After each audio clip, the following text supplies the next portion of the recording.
এখনো হলো না। নারে তাকবীর। দোলাই হয়নি, সরাসরি হচ্ছে না, তাই তো? হ্যাঁ, বুঝতে পারোনি কাকে ধোলা দিয়েছি? ধোলাই ঠিক বুঝতে পারোনি তো? এবার তাহলে সরাসরি দিই। এটা একটু ঘুরিয়ে পেঁচিয়ে তো ঠিক বুঝতে পারছে না, এবার সরাসরি দিচ্ছি, ঠিক আছে? এটা জোরে তাকবীর দিতে হবে। নারে তাকবীর, নারে তাকবীর।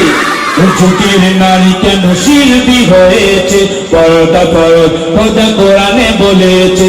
এই যুগের নারী কেন শিল্পী হয়েছে, পর্দা ফরজ খোদা কোরআনে বলেছে। মুখের আওয়াজটাও পর্দা করো, মুখের আওয়াজটাও পর্দা করো, না হলে জাহান্নামে চলে যাবে। এই যুগের নারী কেন শিল্পী হয়েছে, পর্দা ফরজ খোদা কোরআনে বলেছে। এই যুগের নারী